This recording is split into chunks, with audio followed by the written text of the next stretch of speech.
Hi hello friends, ನಮಸ್ಕಾರ. ಬನ್ನಿ, ಇವತ್ತು ನಾನು ನಿಮಗೆ ಒಂದು ಒಳ್ಳೆ ಹೆಲ್ದಿಯಾದ ಯೂನಿಕ್ ಸ್ನ್ಯಾಕ್ಸ್ ಅಂತಲೇ ಹೇಳ್ಬೋದು, ಬಾಳೆಹಣ್ಣಿನ ಬೋಂಡವನ್ನು ಮಾಡಿದ್ದೀನಿ. ಹೇಗೆ ಮಾಡೋದಂತ ನಾನು ತೋರಿಸ್ತೀನಿ. ವಿಡಿಯೋವನ್ನು ಕೊನೆಯವರೆಗೆ ಸ್ಕಿಪ್ ಮಾಡದೆ ನೋಡಿ. ಮೊದಲಿಗೆ ನಾನು ಇಲ್ಲಿ ಯಾಲಕ್ಕಿ ಬಾಳೆಹಣ್ಣನ್ನು ತೊಗೊಂಡಿದ್ದೀನಿ. ಸಾಧ್ಯ ಆದಷ್ಟು ಸ್ವಲ್ಪ ಮಾಗಿರುವ ಬಾಳೆಹಣ್ಣನ್ನು ತೊಗೊಳ್ಳೋದ್ರಿಂದ ತುಂಬಾ ರುಚಿಕರವಾಗಿರುತ್ತೆ. ನೀವು ಕಾಯಿ ಬಾಳೆಹಣ್ಣನ್ನು ತೊಗೊಳ್ಬೇಡಿ. ದೊಡ್ಡ ಸೈಜ್ ಬಾಳೆಹಣ್ಣು ಕೂಡ ಸಿಗುತ್ತೆ, ಯಾವುದಾದ್ರೂ ಓಕೆ. ಬಟ್ ಈ ಥರ ಯಾಲಕ್ಕಿ ಬಾಳೆಹಣ್ಣನ್ನು ತೊಗೊಳ್ಳೋದ್ರಿಂದ ತುಂಬಾ ರುಚಿಕರವಾಗಿ ನಿಮಗೆ ಬಾಳೆಹಣ್ಣಿನ ಬೋಂಡ ಕೂಡ ರೆಡಿಯಾಗುತ್ತೆ. ಮೊದಲಿಗೆ ನಾನು ಬಾಳೆಹಣ್ಣನ್ನು ಚೆನ್ನಾಗಿ ಸಿಪ್ಪೆನ ತಗೊಂಡು ಈ ಥರ ಸ್ಲೈಸಾಗಿ ಕಟ್ ಮಾಡ್ಕೊಳ್ತಾ ಇದ್ದೀನಿ. ನಿಮಗೆ ಯಾವ ಸೈಜಲ್ಲಿ ಬೇಕೋ, ಸ್ವಲ್ಪ ದಪ್ಪ ಬೇಕಂದರೆ ದಪ್ಪ ಸೈಜಲ್ಲಿ, ತೆಳುವಾಗಿ ಬೇಕು ಅಂದರೆ ನಿಮಗೆ ಯಾವ ಸೈಜಲ್ಲಿ ಬೇಕೋ ಆ ಸೈಜಲ್ಲಿ ನೀವು ಕಟ್ ಮಾಡ್ಕೊಳ್ಬೋದು. ಸಾಧ್ಯ ಆದಷ್ಟು ಮೀಡಿಯಮ್ ಸೈಜಲ್ಲಿ ಕಟ್ ಮಾಡ್ಕೊಳ್ಳಿ, ಇಲ್ಲಾಂದರೆ ಒಳಗಡೆ ಬಾಳೆಹಣ್ಣೆಲ್ಲ ಹಸಿ ಹಸಿಯಾಗಿ ಹಾಗೆ ಇರುತ್ತೆ. ದಪ್ಪ ಮಾಡಲಿಕ್ಕೆ ಹೋಗಬೇಡಿ, ತೆಳುವಾಗಿ ನೀವು ಕ್ಲೀನಾಗಿ ಕಟ್ ಮಾಡ್ಕೊಳ್ತಾ ಹೋಗಿ. ಇದನ್ನೇನು ವಾಶ್ ಮಾಡೋ ಅವಶ್ಯಕತೆ ಇರೋದಿಲ್ಲ. ಈ ಥರದ ನಾನು ಚೆನ್ನಾಗಿ ಕಟ್ ಮಾಡ್ಕೊಳ್ತಾ ಇದ್ದೀನಿ. ಖಂಡಿತವಾಗ್ಲೂ ನೋಡಿ, ಈ ಥರದ್ದು ಇದು ಒಳ್ಳೆ ಈವ್ನಿಂಗ್ ಸ್ನ್ಯಾಕ್ಸ್ಗೆ ಟೀ ಜೊತೆ ಒಂದು ಒಳ್ಳೆ ಸ್ನ್ಯಾಕ್ಸ್ ಅಂತಲೇ ಹೇಳ್ಬೋದು. ಇದು ಕೇರಳ ಸೈಡ್ ಜಾಸ್ತಿ ಮಾಡ್ತಾರೆ ಈ ರೆಸಿಪಿನ. ನಾನು ನಿಮಗೆ ರೀಸೆಂಟಾಗಿ ವಿಡಿಯೋ ತೋರಿಸಿದ್ದೆ ಪೊಂಗಲ್ ಜೊತೆ ಬಾಳೆಹಣ್ಣಿನ ಬೋಂಡ. ಸಂಕ್ರಾಂತಿ ಹಬ್ಬಕ್ಕೆ ಸ್ಪೆಷಲಾಗಿ ಕೇರಳ, ತಮಿಳ್ನಾಡು ಸೈಡ್ ಈ ಥರದ ಬಾಳೆಹಣ್ಣಿನ ಬೋಂಡ ತುಂಬಾ ಸ್ಪೆಷಲಾಗಿ, ಅದು ಸ್ಪೆಷಲ್ ಅವ್ರಿಗೆ ರೆಸಿಪಿ ಅಂತಲೇ ಹೇಳ್ಬೋದು. ರುಚಿ ಮಾತ್ರ ತುಂಬ ಚೆನ್ನಾಗಿರುತ್ತೆ. ಈವ್ನಿಂಗ್ ಟೀ ಜೊತೆ ಇದು ಒಂದು ಒಳ್ಳೆ ಹೆಲ್ದಿ ಸ್ನ್ಯಾಕ್ಸ್ ಅಂತಲೇ ಹೇಳ್ಬೋದು. ಈ ರೀತಿಯಾಗಿ ನಾನು ಬಾಳೆಹಣ್ಣನ್ನು ಚೆನ್ನಾಗಿ ಕಟ್ ಮಾಡ್ಕೊಳ್ತಾ ಇದ್ದೀನಿ, ನೀವು ನೋಡ್ತಿರ್ಬೋದು. ಖಂಡಿತವಾಗ್ಲೂ ನೋಡಿ, ಈ ರೆಸಿಪಿನ ನೀವು ಕೂಡ ಮನೆಯಲ್ಲಿ, ಬಾಳೆಹಣ್ಣಿದ್ರೆ ಕೆಲವರು ಮಕ್ಕಳು ಬಾಳೆಹಣ್ಣು ತಿನ್ನೋದಿಲ್ಲ, ಹಾಗಾಗಿ ನೀವು ಕೂಡ ಈ ರೆಸಿಪಿನ ಟ್ರೈ ಮಾಡೋದ್ರಿಂದ ಅವರು ಕೂಡ ತುಂಬ ಇಷ್ಟಪಟ್ಟು ತಿಂತಾರೆ ಅಂತಲೇ ಹೇಳ್ಬೋದು. ಈ ಥರ ನೋಡಿ, ಈಗ ನಾನು ಬಾಳೆಹಣ್ಣು ನಿಮಗೆ ಎಷ್ಟು ಬೇಕೋ ಅಷ್ಟು ನೀವು ಬಾಳೆಹಣ್ಣನ್ನು ಕಟ್ ಮಾಡ್ಕೊಳ್ಬೋದು. ಈಗ ಒಂದು ಬೌಲ್ಗೆ ಅದನ್ನು ಹಾಕ್ಕೊಳ್ತಾ ಇದ್ದೀನಿ. ಕಟ್ ಮಾಡಿ ಇಟ್ಕೊಂಡಿರುವಂಥ ಬಾಳೆಹಣ್ಣನ್ನು ಪ್ಲೇಟಿಂದ ನಾನು ಬೌಲ್ಗೆ ಹಾಕ್ಕೊಳ್ತಾ ಇದ್ದೀನಿ. ಅದಕ್ಕೆ 1 ಸ್ಪೂನ್ ಆಗೋಷ್ಟು ಅರಿಶಿನ ಪುಡಿ, ಅಂದರೆ ನೀವು ಬಾಳೆಹಣ್ಣನ್ನು ಎಷ್ಟು ತೊಗೊಂಡಿರ್ತೀರೋ ಅದರ ಕ್ವಾಂಟಿಟಿ ಮೇಲೆ ಅರಿಶಿನ ಪುಡಿಯನ್ನು ಹಾಕ್ಕೊಳ್ಬೇಕಾಗುತ್ತೆ. 1 ಸ್ಪೂನ್ ಜೀರಿಗೆಯನ್ನು ಹಾಕ್ಕೊಳ್ತಾ ಇದ್ದೀನಿ. ಈಗ 1 ಸ್ಪೂನ್ ಸಕ್ಕರೆಯನ್ನು ಕೂಡ ಹಾಕ್ಕೊಳ್ತಾ ಇದ್ದೀನಿ. ಸಕ್ಕರೆ ಬೇಡ ಅನ್ನೋರು ಸ್ಕಿಪ್ ಮಾಡ್ಕೊಳ್ಬೋದು. ಅದೇ ರೀತಿ ಮೈದಾ ಹಿಟ್ಟನ್ನು ತೊಗೊಂಡಿದ್ದೀನಿ 3 ಸ್ಪೂನ್ ಆಗುವಷ್ಟು. ನಾನು ನೋಡಿ, 4 ಪೀಸ್ ಬಾಳೆಹಣ್ಣಿಗೆ ನಾನು 3 ಸ್ಪೂನ್ ಆಗುವಷ್ಟು ಮೈದಾ ಹಿಟ್ಟನ್ನು ತೊಗೊಂಡಿದ್ದೀನಿ. ಮೈದಾ ಹಿಟ್ಟನ್ನು ತೊಗೊಳ್ಳೋದ್ರಿಂದ ಬಾಳೆಹಣ್ಣಿನ ಬೋಂಡ ತುಂಬ ಸ್ಮೂತಿಯಾಗಿ, ಸಾಫ್ಟಾಗಿ ಕೂಡ ನಿಮಗೆ ಬರುತ್ತೆ. ನೀವು ಕಡಲೆ ಹಿಟ್ಟು ಕೂಡ ಹಾಕ್ಕೊಂಡು ಮಾಡ್ಬೋದು, ಬಟ್ ಡಿಫ್ರೆಂಟಾಗಿ ನಿಮಗೆ ಟೇಸ್ಟ್ ಬೇಕು ಅಂದರೆ ನೀವು ಮೈದಾ ಹಿಟ್ಟನ್ನು ಹಾಕಿ ಮಾಡೋದ್ರಿಂದ ನಿಜವಾಗ್ಲೂ ತುಂಬಾ ರುಚಿಕರವಾಗಿ ನಿಮಗೆ ಬಾಳೆಹಣ್ಣಿನ ಬೋಂಡ ರೆಡಿಯಾಗುತ್ತೆ. ಈ ಥರ ನೀವು ಹಾಕ್ಕೊಂಡು ಚೆನ್ನಾಗಿ ಮಿಕ್ಸ್ ಮಾಡ್ಕೊಳ್ಬೇಕಾಗುತ್ತೆ. ನೋಡಿ, ಈ ಥರ ನಮಗೆ ಮಿಕ್ಸ್ ಮಾಡ್ಕೊಳ್ಳೋವಾಗ ಸ್ವಲ್ಪ ಕಷ್ಟ ಅನಿಸುತ್ತೆ ಅನ್ನೋರು ಮೊದಲಿಗೆ ನೀವು ಮೈದಾ ಹಿಟ್ಟು, ನೀರು, ಅರಿಶಿನ ಪುಡಿ, ಜೀರಿಗೆನ ಹಾಕ್ಕೊಂಡು ಚೆನ್ನಾಗಿ ಮಿಕ್ಸ್ ಮಾಡಿಕೊಂಡು ಆಮೇಲೆ ನಂತರ ನೀವು ಬಾಳೆಹಣ್ಣನ್ನು ಕೂಡ ಹಾಕ್ಕೊಂಡು ಮಿಕ್ಸ್ ಮಾಡ್ಕೊಳ್ಬೋದು. ನಾನು ಆ ರೀತಿಯಾಗಿ ಮಾಡಿಲ್ಲ, ಒಂದು 2 ನಿಮಿಷ ಲೇಟಾದರೂ ಆಗ್ಬೋದು ಅಷ್ಟೇ.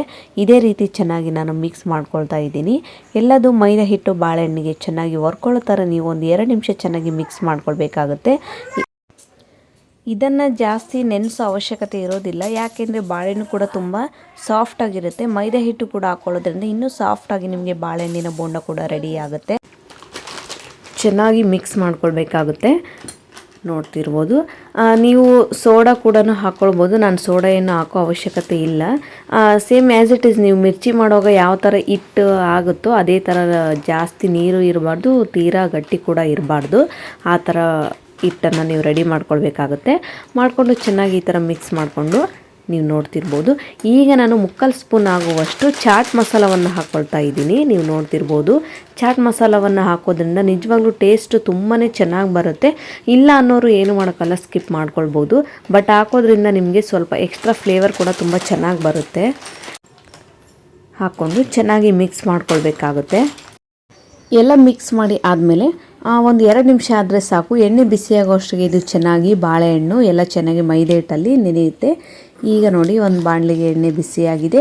ಒಂದೊಂದೇ ಜಾಸ್ತಿ ಎಣ್ಣೆನ ಐ ಫ್ಲೇಮಲ್ಲಿ ಬೇಯಿಸ್ಲಿಕ್ಕೆ ಹೋಗಬೇಡಿ, ಬಿಕಾಸ್ ನೀವು ಒಂದೊಂದೇ ಬಾಳೆಹಣ್ಣಿನ ಬೋಂಡನ ಹಾಕ್ಕೊಳ್ಳೋತ್ತಿಗೆ ಆಲ್ರೆಡಿ ಫಸ್ಟ್ಗೆ ಹಾಕಿರುವಂಥ ಬೋಂಡ ಎಲ್ಲ ಫ್ರೈ ಆಗಿಬಿಡುತ್ತೆ. ಸೊ ಹಾಗಾಗಿ ಸಾಧ್ಯ ಆದಷ್ಟು ಮೀಡಿಯಮ್ ಫ್ಲೇಮ್ನಲ್ಲಿ ಇಟ್ಕೊಂಡು ಸ್ವಲ್ಪ ಎಣ್ಣೆ ಬಿಸಿಯಾದ ನಂತರ ಹಾಕ್ಕೊಳ್ಳೋದ್ರಿಂದ ತುಂಬಾ ಕ್ರಿಸ್ಪಿಯಾಗಿ ಹಾಗೂ ಸಾಫ್ಟಿಯಾಗಿ ನಿಮಗೆ ಬಾಳೆಹಣ್ಣಿನ ಬೋಂಡ ತುಂಬಾ ರುಚಿಕರವಾಗಿ ಕೂಡ ರೆಡಿ ಆಗುತ್ತೆ. ನೋಡಿ, ನಾನು ಎಣ್ಣೆನ ಜಾಸ್ತಿ ಬೇಯಿಸ್ಕೊಂಡಿಲ್ಲ, ಮೀಡಿಯಮ್ ಆಗಿ ಬೇಯಿಸ್ಕೊಂಡಿದ್ದೀನಿ. ಗ್ಯಾಸ್ ಕೂಡ ನಾನು ಮೀಡಿಯಮ್ ಫ್ಲೇಮ್ನಲ್ಲೇ ಇಟ್ಕೊಂಡಿದ್ದೀನಿ. ನೋಡಿ, ಸ್ವಲ್ಪ ಅರಿಶಿನ ಪುಡಿ ಒಂದು ಬಾಳೆಹಣ್ಣಿಗೆ ಸ್ವಲ್ಪ ಜಾಸ್ತಿ ಹತ್ಕೊಂಡ್ಬಿಟ್ಟಿದೆ. ಸೊ ಹಾಗಾಗಿ ಅದು ಸ್ವಲ್ಪ ರೆಡ್ ಥರ ಕಾಣಿಸ್ತಾ ಇದೆ. ಈಗ ನಿಮಗೆ ಯಾವ ಥರ ಬೇಕೋ ಆ ಥರ ನೀವು ಫುಡ್ ಕಲರನ್ನು ಹಾಕ್ಕೊಳ್ಬೋದು.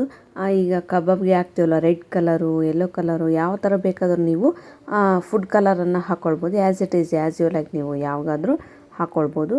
ನೋಡಿ ಈಗ ಚೆನ್ನಾಗಿ ನಾನು ಎಲ್ಲನೂ ಒಂದೊಂದೇ ಚೆನ್ನಾಗಿ ಫ್ರೈ ಮಾಡ್ಕೊಳ್ತಾ ಇದ್ದೀನಿ. ಚೆನ್ನಾಗಿ ತಿರುಗಿಸ್ಬೇಕು, ಇಲ್ಲಾಂದರೆ ಒಂದೇ ಕಡೆ ಬೆಂದೋಗಿಬಿಡುತ್ತೆ. ಖಂಡಿತವಾಗ್ಲೂ ಈ ರೆಸಿಪಿನ ಕೂಡ ನೀವು ಒಂದ್ಸಲ ಮನೇಲಿ ಟ್ರೈ ಮಾಡಿ ನೋಡಿ, ರುಚಿ ಮಾತ್ರ ತುಂಬಾ ಚೆನ್ನಾಗಿರುತ್ತೆ. ಸೊ ಹಾಗಾಗಿ ನಾನು ಈ ರೆಸಿಪಿಯನ್ನು ನಿಮಗೆ ಮಾಡಿ ತೋರಿಸ್ತಾ ಇದ್ದೀನಿ. ಈಗ ಗ್ಯಾಸನ್ನು ಸ್ವಲ್ಪ ಐ ಫ್ಲೇಮಲ್ಲಿ ಇಟ್ಕೊಂಡು ಚೆನ್ನಾಗಿ ಬೇಯಿಸ್ಕೊಳ್ಬೇಕಾಗುತ್ತೆ. ಜಾಸ್ತಿನೂ ಬೇಯಿಸೋ ಅವಶ್ಯಕತೆ ಇಲ್ಲ, ಸ್ವಲ್ಪ ಬ್ರೌನ್ ಕಲರ್ಗೆ ಬರೋ ಥರ ಬೇಯಿಸಿದರೆ ಸಾಕು. ನೋಡಿ ಈಗ ಚೆನ್ನಾಗಿ ಬ್ರೌನ್ ಕಲರ್ಗೆ ಬಂದಿದೆ. ಕನಿಷ್ಠ ಅಂದರೆ ಒಂದು 3-4 ನಿಮಿಷನಾದರೂ ನೀವು ಎಣ್ಣೆಯಲ್ಲಿ ಚೆನ್ನಾಗಿ ಬೇಯಿಸ್ಕೊಳ್ಬೇಕಾಗುತ್ತೆ. ಈಗ ಚೆನ್ನಾಗಿ ಎಲ್ಲ ಕೂಡ ಫ್ರೈ ಆಗಿದೆ, ನೀವು ನೋಡ್ತಿರ್ಬೋದು.